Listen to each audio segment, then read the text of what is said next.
यहाँ एक कहानी है जो समय, पछतावे और एक पुरानी घड़ी के रहस्य के इर्द गिर्द घूमती है। शहर के एक पुराने कोने में, जहाँ गलियाँ इतनी संकरी थी कि सूरज की रोशनी भी रास्ता भूल जाती थी, वहाँ दीनदयाल की घड़ी की दुकान स्थित थी। दीनदयाल एक वृद्ध व्यक्ति थे, जिनकी आंखें अपनी उम्र से कहीं ज्यादा पुरानी और गहरी लगती थी। लोग कहते थे कि वे सिर्फ घड़ियां ठीक नहीं करते, बल्कि ठहरे हुए समय को रफ्तार देते हैं। एक शाम आर्यन नाम का एक युवक दुकान में दाखिल हुआ। आर्यन के चेहरे पर हताशा की गहरी लकीरें थी। उसने अपनी कलाई से एक महंगी लेकिन टूटी हुई घड़ी उतारकर मेज पर रख दी। इसे ठीक कर दीजिए, आर्यन ने भारी आवाज में कहा। यह मेरे पिता की आखिरी निशानी है। कल एक बड़ा प्रोजेक्ट प्रेजेंटेशन है और मुझे लगता है कि इसके बिना मेरा भाग्य मेरा साथ नहीं देगा। दीनदयाल ने चश्मा ठीक किया और घड़ी को हाथ में लिया। उन्होंने मुस्कुराते हुए कहा, बेटा, भाग्य घड़ियों से नहीं, समय की कद्र करने से बनता है।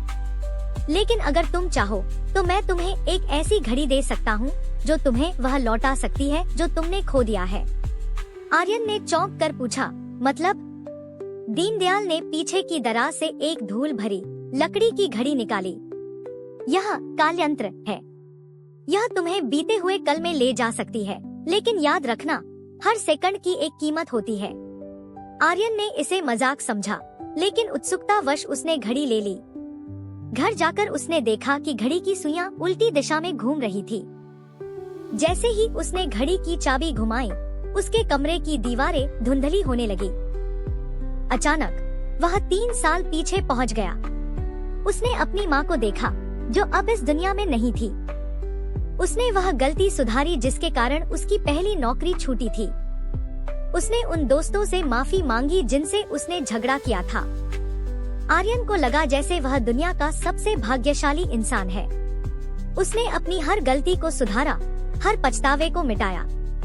लेकिन जल्द ही उसे एक अजीब सी कमजोरी महसूस होने लगी। जैसे जैसे आर्यन भूतकाल को बदल रहा था, उसका वर्तमान धुंधला होता जा रहा था। जब वह वापस अपनी असली दुनिया में लौटा, तो उसने आईने में खुद को देखा। उसके बाल सफेद हो चुके थे और चेहरे पर झुर्रियां आ गई थी।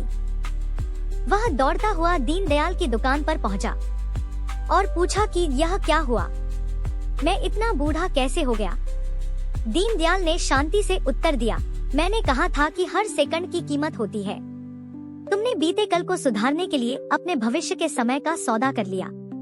तुम अतीत में तो जीत गए, लेकिन जीवन की दौड़ में खुद को ही पीछे छोड़ आए। आर्यन को अपनी गलती का एहसास हुआ। उसने वह घड़ी वापस कर दी। दीनदयाल ने उसकी पुरानी घड़ी, जो अब ठीक हो चुकी थी, उसे थमाई और कहा, अतीत एक सबक है, उसे सुधारने की कोशिश मत करो। भविष्य एक संभावना है, इसलिए वर्तमान में जीने की कोशिश करो। आर्यन जब दुकान से बाहर निकला, तो उसकी चाल में वह हड़बड़ी नहीं थी। वह समझ गया था कि समय को पीछे मोड़ना असंभव नहीं तो भी खतरनाक है। असली जादू कल को बदलने में नहीं, बल्कि आज को पूरी तरह जीने में है। सीख, जो बीत गया उसे बदला नहीं जा सकता, और जो आने वाला है उसे टाला नहीं जा सकता। हमारे हाथ में केवल वर्तमान का एक पल है।